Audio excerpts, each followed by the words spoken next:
आप देख रहे हैं ये हैं लोजपा रामविलास के प्रदेश उपाध्यक्ष रविशंकर प्रसाद सिंह उर्फ अशोक सिंह। और लोगों का आपके बाबत कई सवाल रहा है सर, जिस तरीके से आपकी पार्टी अलायंस में रही एनडीए के साथ, और कम से कम मुंगेर लोकसभा संसदीय जो क्षेत्र है उस राजनीतिक परिदृश्य से आप बिल्कुल बाहर हैं, उसको लेकर के कुछ कहना चाहिए।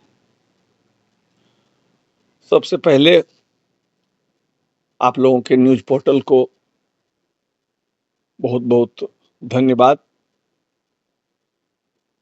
और आज 14 मई है। 13 मई को लोकसभा के चौथे चरण का चुनाव हमारे मुंगेर लोकसभा क्षेत्र में संपन्न हुआ।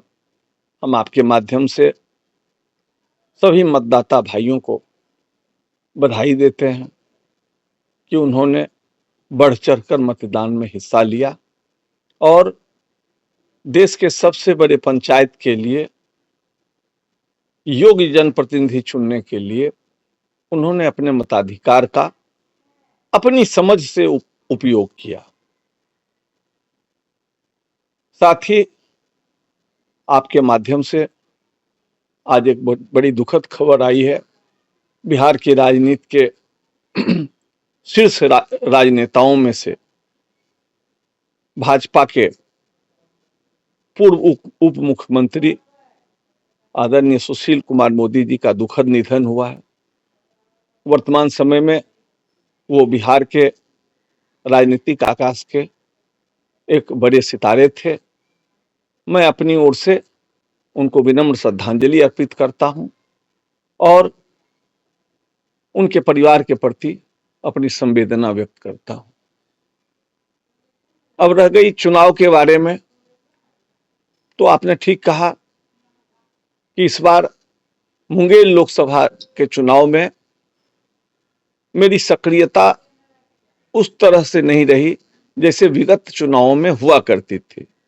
इसका कारण था कि मेरे पार्टी ने मुझे प्रथम और द्वितीय चरण में दूसरे जगह की जिम्मेवारी दी थी। नवादा लोकसभा का भी मुझको प्रभारी बनाया गया था अपनी पार्टी की ओर से। शेखपुरा विधानसभा, जहां से हमारे जमुई लोकसभा में हमारे पार्टी के प्रत्याशी थे श्री अरुण भारती जी, तो उनके लिए शेखपुरा विधानसभा में काम करने का भी निर्देश था। तो मैंने उस समय तक तो वहीं रहा। बाद में जब 19-20 तारीख के बाद यहाँ आया तो जो यहाँ की चुनावी प्रक्रिया थी उसको देख रहा था। क्योंकि मेरी पार्टी का गठबंधन था, लेकिन विगत विधानसभा चुनाव के बाद जिस तरीके का राजनीतिक परिस्थिति बना और मैं लोजपा के तरफ से चुनाव यहाँ लड़ा, और चुनाव के बाद सुलगढ़ा विधानसभा में इस तरह का नैरेटिव सेट किया गया कि मेरे चुनाव लड़ने के चलते किसी प्रत्याशी की हार हो गई और उसके चलते कुछ लोगों में नाराजगी है। अब ये ऊपर का गठबंधन तो होते रहता है। अब एकाएक जनवरी में 28 जनवरी में ऐसी परिस्थिति बनी कि फिर से नीतीश कुमार जी राजद गठबंधन से निकल के और ये भाजपा एनडीए में आ गए, तो फिर परिस्थिति बदल गई। तो उस लिहाज से मुझे लगा कि यहाँ प्रत्याशी भी जो पूर्व के प्रत्याशी थे वही प्रत्याशी घोषित हुए, जदयू को ही सीट मिला। तो मुझे लगा कि अगर पार्टी की तरफ से या फिर जिस पार्टी से लोग लड़ रहे हैं उस पार्टी के तरफ से अगर मेरी सेवा की जरूरत होगी तो मुझे कहा जाएगा। क्योंकि किन्हीं लोगों ने मुझसे संपर्क नहीं किया, इसलिए मैं उचित समझा कि मैं अपने घर पर बैठकर और जो गठबंधन या पार्टी के हित में है वो काम करूं। चूंकि राजनीति में, चुनावी राजनीति में ऐसा कई बार हो जाता है कि आप अगर कुछ अच्छा भी करने चलते हैं तो आप पर यह आरोप लग जाता है कि उनके आने से वो फला जगह का वोटर बिगड़ गया। तो इसलिए मैंने ये उचित समझा कि मैं अपने घर पर रहूं, और मुझसे कभी किन्हीं लोगों ने संपर्क किया नहीं। तो मुझे लगा कि मैं जिस परिस्थिति में हूं और जो मेरी भूमिका है, राजनीति में भूमिका कभी खत्म नहीं होती है, और ढेर सारे लोग जो मतदान में शामिल होते हैं वो किसी न किसी रूप में जो उनके पसंदीदा प्रत्याशी होते हैं उनके लिए काम करते हैं, वो बौद्धिक रूप से हो, शारीरिक रूप से हो, क्षेत्र में घूम के हो, तो वो मैं करता रहा। अब इसको चाहे आप लोग जिस नजरिए से देखें, लेकिन मैंने जो उचित समझा, और मैं लगातार यही रहा, सूर्यगढ़ा विधानसभा क्षेत्र में ही मैं लगातार रहा, आप लोग देखते रहे। हाँ, आप लोगों का एक डिमांड था, बहुत सारे लोग थे यहाँ न्यूज पोर्टल वाले जो कि मुझसे अक्सर कहते थे कि जब से ये नया गठबंधन बना कि हम आपके यहाँ आएंगे, अब आप क्या करेंगे, आप इंटरव्यू दीजिए। तो मैंने कहा था कि नहीं, अभी मैं गठबंधन हित में और पार्टी हित में मैं कोई इंटरव्यू नहीं दूंगा। मैं नहीं चाहता हूं कि मेरे किसी इंटरव्यू से ऐसा कोई शब्द निकले जिससे किसी का नुकसान हो जाए, कहीं हो जाए, क्योंकि जब मैं एक पार्टी का सदस्य हूं तो मैं उसके संविधान से बंधा हूं, उसके अनुशासन से बंधा हूं, तो इसलिए मैंने नहीं दिया। आज कल चुनाव हो गया संपन्न, और करीब करीब कुछ घटनाओं को छोड़कर बिल्कुल चुनाव सही तरीके से संपन्न हो गया। तो इसलिए मुझे लगा कि आज आप लोग आए तो मैं आज आपको इनकार नहीं कर सका। अच्छा, एक चीज और सर, इसी जो बाकी चीजें तो जो पूरा विधानसभा के अंदर मोटा मोटी शांति शांत रहा, जो मतदान का प्रोसेस था मोटे तौर पर, लेकिन एक घटना शाम को घटना की जानकारी मिली कल शाम को चुनाव के आखिरी पड़ाव में कि जो राजद के उम्मीदवार हैं अनीता देवी, उनके साथ कोई इंसिडेंट हुआ है रामपुर में, जिसको लेकर बहुत मीडिया में बवाल मचा। उसको कैसे देखते हैं? देखिए, ये मुझको कल शाम में जानकारी हुई, और मैं यही मानता हूं कि ये बड़ी दुर्भाग्यपूर्ण घटना है। हम जितने दिनों से भी राजनीति को देख रहे हैं सूर्यगढ़ा विधानसभा में, 90 के दौर के बाद आज जिस स्थिति में सूर्यगढ़ा है, सूर्यगढ़ा की राजनीति है, उसमें ऐसी घटनाओं के लिए कोई जगह नहीं है। और जो आप रामपुर की घटना की बात कर रहे हैं, तो मुझको लगता है कि एक दुर्भाग्यपूर्ण घटना है। ऐसी क्या परिस्थिति पैदा हुई, करीब करीब वो चुनाव खत्म होने का समय था, अब वहां वो आई जैसा लोगों ने मुझको बताया, और वहां आई कोई बच्ची वोट देके जा रही थी, उस पर उन्होंने आपत्ति किया, और इसी आपत्ति के क्रम में कुछ ऐसा वहां वाकया हुआ जिसके चलते कि लोग उग्र हो गए, और लोग नहीं उग्र हो गए। रामपुर को मैं बहुत करीब से जानता हूं, बाबा गोविंद की धरती है, समाजवादी नेता स्वर्गीय गीता बाबू की कर्म भूमि है, जन्मभूमि है वो। वहां इस तरह का हम कल्पना नहीं कर सकते हैं कि इस तरह का आचरण होगा। अब वहां ऐसी कुछ परिस्थिति बनी, लेकिन हाँ, जिस तरह की घटना उनके साथ हुई वो घटना नहीं होनी चाहिए था। समाज, सभ्य समाज में उसके लिए कोई जगह नहीं होता है। और अगर उन्होंने कुछ किया भी था तो एक महिला थी, प्रत्याशी थी एक पार्टी की, सूर्यगढ़ा की बेटी थी वो, और अकेली थी, उनके साथ एक गार्ड था या कोई था। लोगों को संयम बरतना चाहिए था, जो कि नहीं बरता गया, और जो कुछ हुआ वो बिल्कुल दुर्भाग्यपूर्ण है। मेरे लिए तो, मैं अगर शब्द का चयन करूं तो मुझे तो शर्मिंदगी हुई इस घटना से, क्योंकि हम जैसे लोग जो कि अकेले घूमते हैं सब जगह, हर समाज के लोग के बीच में जाते हैं, दिन में जाते हैं, रात में जाते हैं, और मुझे अब ऐसा कहीं कोई फर्क नहीं दिखता है। लोगों ने नैरेटिव बनाया मेरे बारे में, लेकिन मैं आपको विश्वास के साथ कहता हूं कि चुनाव के बाद, 2020 के चुनाव के बाद, मैं हर समाज के क्षेत्र में, गांव में जाते रहा हूं। राजनीतिक आयोजन, सामाजिक आयोजन में लोगों ने बुलाया, मुझे कभी किन्हीं के व्यवहार में, विचार में कोई फर्क नहीं लगा।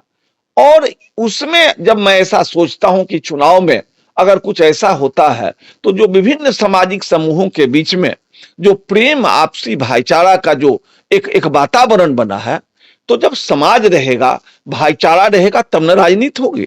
तो उसके लिए कोई जगह नहीं है, ये खेदजनक बात है।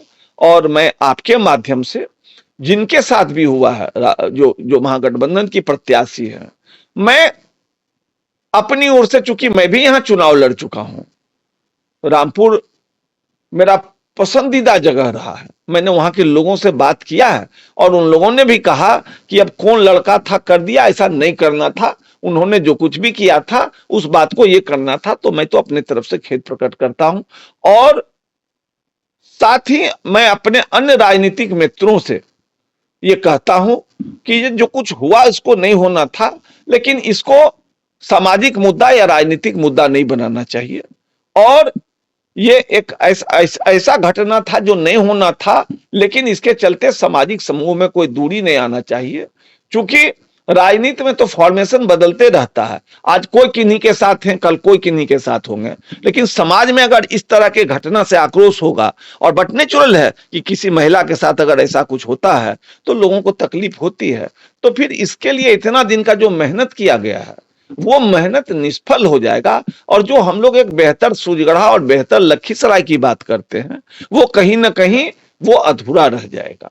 तो मैं तो बस अपनी ओर से यही कहना चाहता हूं कि ये घटना नहीं होना चाहिए था, लेकिन जो हुआ है इसको भूलना चाहिए, आगे इसकी पुनरावृत्ति नहीं होनी चाहिए, और इसके लिए समाज के सभी लोगों को पहल करना चाहिए, और समाज में जहां भी जख्म लगा है उस पर मरहम लगना चाहिए। मैं तो आपको बताता हूं कि मैं 2020 के चुनाव में चुनाव लड़ रहा था और मैं अकेले हर समाज के बीच में गया, जिन लोगों के साथ मैं चुनाव लड़ रहा था दो सबल सामाजिक समूह के लोग थे। मैं आपको विश्वास के साथ कहता हूं कि मुझको हर समाज में वोट मिला ना मिला, लेकिन सम्मान में मुझको कहीं कोई कमी नहीं हुआ। चुनाव के दिन भी मैं घूमते रहा, हर जगह के बूथ पर गया, कहीं कुछ नहीं हुआ। ये हमारे सूर्यगढ़ा के राजनीतिक जमीन की ये जो पंडित कार्यानंद शर्मा जी की भूमि है, राजश्री बाबू की भूमि है, भागवत मेहता जी हैं, राम जी महतो जी हैं, ये इस भूमि की ये खासियत है कि यहाँ के लोगों का सोच जो है सो राजनीतिक सोच होता है, इस तरीके का सोच नहीं होता। अब कभी कोई घटना हो जाती है तो ये घटना तो खेदजनक है। सर, प्रशासनिक कार्यशैली से क्या करें? नहीं, जैसे जैसे देखिए विनय जी, ये सवाल कल उठा और ये बहुत चुनाव के बाद ऐसा कुछ हुआ जो सोशल मीडिया पर कुछ बात आया कि कहीं कहीं कमजोर वर्ग के लोगों को वोट नहीं दिया गया। तो मुझको लगता है कि इसके लिए प्रशासन के लोगों को आगे आना चाहिए और ये कहना चाहिए, क्योंकि अब ये हाल में ही चुनाव हुआ, पंचायत का चुनाव हुआ, पंचायत का परिणाम हुआ जो कि बड़ा छोटे स्तर पर होता है, लेकिन प्रशासनिक व्यवस्था से करीब करीब प्रत्याशी संतुष्ट नजर आते थे। इस बार अगर ऐसा कुछ हुआ है, क्योंकि मैं वहां था नहीं, सोशल मीडिया के जानकारी, तो ये प्रशासन पर सवाल होता है। और जब तक लोगों का भरोसा आप पर नहीं होगा कि आप बेहतर तरीके से, निष्पक्ष तरीके से चुनाव कराते हैं, तो फिर समाज में अशांति होती है, समाज में असंतोष होता है। इसलिए, और अब जमाना बहुत आगे चला गया है, 2005 के पहले की बिहार की बात करते हैं हमारे माननीय मुख्यमंत्री जी, ढेर सारे हम लोग भी करते हैं, तो आज 2024 में ऐसी बातों के लिए, ऐसी घटनाओं के लिए कोई जगह नहीं है मेरी नजर में। ऐसा अगर हुआ है तो ऐसा नहीं होना चाहिए, अगर नहीं हुआ है, ये भ्रांति है, तो इसका स्पष्टीकरण तो प्रशासन के लोग करें या फिर पार्टी के लोग करें। सर, एक सवाल ये कि आखिर आपके समर्थक और आपके मतदाता जो विधानसभा चुनाव में आपके साथ रहे, मतदाता का सवाल तो आता होगा, कारण क्षेत्र में आप नहीं रहे, लेकिन टेलीफोनिक संपर्क तो होता होगा उनसे कि सर आपका क्या आदेश है, क्या करें चुनाव? देखिए विनय जी, ये आपने बड़ा अच्छा सवाल पूछ लिया। अब चुनाव तो हो चुका, अगर कल के पहले हम कोई बयान देते तो हो सकता है कि इस पर लोग आपत्ति करते, क्योंकि ऐसा राजनीति में होता है। होता क्या है राजनीति में, मैंने बड़ा करीब से देखा है, ऊपर के जनरल जो है सो फौज के, वो तो गले मिल लेते हैं, लेकिन नीचे जो सिपाही एक दूसरे के खिलाफ लड़ते हैं उनको उस तरीके से गले मिल के एक साथ रहना बड़ा मुश्किल होता है। तो ये बात तो होता है, हमेशा होता है, लेकिन एक बात मानिए, हम अपने इंटरव्यू में पहले भी बोल चुके हैं कि राजनीति हो या सामाजिक जीवन हो, उसमें नैतिकता एक चीज है। ये अलग बात है कि अभी बिहार के राजनीति में ये मिथक चला है कि आप नैतिक अगर हैं तो राजनीतिक हो ही नहीं सकते, अगर राजनीति आप करते हैं तो उसमें सफल तो कतई नहीं हो सकते। जो हिसाब किताब यहाँ चल रहा है, कल तक जो कुछ बोलते हैं वो आज कुछ बोलते हैं, एकदम 360 डिग्री के कोण पर जो है, अगर आप एक दिन में नहीं घूम सकते हैं तो फिर राजनीतिक रूप से आप सफल नहीं हो सकते। ये हिसाब, और ये कोई एक पार्टी या एक नेता के लिए नहीं है। लेकिन मैं आपको कहता हूं कि मैंने अपने पहले के इंटरव्यू में कहा है कि 2015 का विधानसभा चुनाव जब हुआ था तो हमने पहला बार जो है सो लालटेन छाप को वोट दिया था, क्योंकि हमारे पार्टी और हमारे जो नेता थे, है ना, उनका निर्देश था, और प्रहलाद जी इस गठबंधन से लड़ रहे थे। तो नैतिकता एक चीज होती है, और हम लोग के जैसे छोटे लोग एक चुनाव लड़ लेने से हम लोग राजनीतिक न अभी हुए न कभी होंगे, और हम लोग तो समझते हैं कि हम लोग सूझगढ़ा भी नहीं है, तो हम लोग को तो सूझगढ़ा में रहते हैं, शायद यहीं तक हमारा राजनीतिक यात्रा है, तो हमको ये रहना है सूझगढ़ा में। तो आप राजनीति ऐसा कीजिए कि आप नजर उठा के अपने कार्यकर्ताओं से भी बात कर सकें और नेताओं से भी बात कर सकें। तो जब अगर हम ऐसा कहते हैं तो आप आज हम जिस पार्टी के सदस्य हैं, आपने अभी परिचय में कहा कि हम प्रदेश उपाध्यक्ष हैं, तो हमारी पार्टी का गठबंधन जिनके साथ हो गया तो हमारे कार्यकर्ताओं में कहीं कोई भ्रम की स्थिति नहीं रही। और जो लोग भी मेरे पास आए और जिन लोगों से भी हमने बात किया तो हमने यही कहा कि भाई हमारे पार्टी का जो गठबंधन है उसी गठबंधन पर कायम रहिए, और इसमें कोई लेकिन चुकी, हाँ, लेकिन आपको अगर बुलाया जाता है तो जाइए वहां काम कीजिए, अगर आपको नहीं बुलाया जाता है तो फिर आप जहां हैं वहां काम कीजिए, लेकिन काम पार्टी और गठबंधन के लिए कीजिए। तो वो बात यहां स्पष्ट है। और जब वोट का निकलेगा, जब परिणाम आएगा 4 जून को और आप बूथ टू बूथ देखेंगे तो आपको लगेगा कि जिन सारे बूथों पर हमने लीड किया, जिन सारे पंचायतों में हमने लीड किया, 11 पंचायत में मैंने लीड किया था, है ना, हमारे पास रिकॉर्ड है। मैं आपको 4 जून के बाद बताऊंगा कि उन सब जगह पर जो एनडीए के प्रत्याशी हैं उनको किस तरीके से वोट आया, जो लोजपा का जो आधार वोट है वो किस तरीके से कहां गया, ये आपको दिखेगा। सर, पता है कल ही समाप्त फुर्जगढ़ा विधानसभा में अहम चर्चा थी कि फुर्जगढ़ा विधानसभा के रनर, विनर और तीसरे पायदान पे रहने वाले तीनों एक ही गठबंधन में है, और सबकी नजर आप पे ही थी कि उनका इस विधान लोकसभा चुनाव में क्या कार्यशैली रहेगा, और आप क्षेत्र से भी, और यहाँ तक कि ओपन मीडिया हो या प्रिंट मीडिया हो, सभी से कटते कटते रहे और जनता टकटकी लगाए रहा। इस पे क्या कहें? नहीं, वो जो हम कटते कटते रहे तो हम रहे तो यही विभिन्न सामाजिक आयोजनों में 17-18, लेकिन राजनीतिक रूप से जो हम कटते कटते रहे तो वो जो यहाँ की परिस्थिति थी, जो हमने कहा, जो आपने कहा कि रनर, विनर, रनर और ये मैं 3 नंबर वाला, ये तो रहा। और उसके बाद भी एक जो पहले के जो विनर और रनर थे वो भी साथ थे, तो यहाँ तो विपक्ष नाम का कोई चीज ही नहीं था। लेकिन हमारी जो भूमिका थी वो इसलिए थी कि जो आप लोग बेहतर जानते हैं कि 2020 के चुनाव के बाद से जो यहाँ ये किया गया कि मैंने जो है सो 2 सामाजिक समूह जो पिछले कुछ दिन से जो है सो राजनीति में एक साथ चल रहे थे अपने हिसाब से, हमने उसके बीच में दूरी पैदा कर दिया। तो अब सवाल ये उठता था कि अगर उस तरीके से जो हमारे पार्टी के नेता, जो हमारे गठबंधन के नेता हैं, अन्य लोगों को जब जहां बुलाया गया तो वो गए, और जो चुनाव जहां होता है वहां के जो प्रत्याशी होते हैं या जो पार्टी चुनाव लड़ रही होती है ये उनकी जिम्मेवारी होती है। आपने ढेर सारे सभा को कवर किया होगा इस चुनाव में, सूर्यगढ़ा विधानसभा में। आप जरा बता दीजिए वहां कि 2 जो महत्वपूर्ण पार्टी थी, उसके बाद जो 2-3 और पार्टी थी, उसके नुमाइंदे कभी मंच पर होते थे, कभी नहीं भी होते थे। तो जो महत्वपूर्ण लोग होते हैं वो लोग रहते हैं। इसका मतलब ये नहीं होता है कि जो लोग वहां नहीं हैं वो लोग गठबंधन के साथ नहीं है। लेकिन जहां आपकी जरूरत है, बहुत बार ऐसा होता है कि आईपीएल में जो है तो बहुत सारे खिलाड़ी जो है प्लेइंग 11 में नहीं होते हैं, वो बेंच पर होते हैं।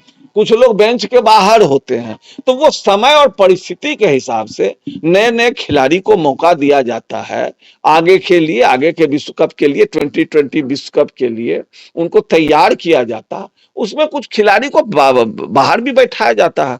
तो ये तो जरूरत का बात होता है। अब अगर जहां 5-5 पार्टी और ये समर्थ पार्टी के लोग, नेता और कार्यकर्ता होते हैं, तो वहां क्या होता है कि कार्यकर्ताओं की अधिकता हो जाती है। अब उसमें आगे किसको रखना है, अब पीछे किसको रखना है, नेपथ्य में किसको रखना है, ये तो ऊपर के लोग तय करते हैं।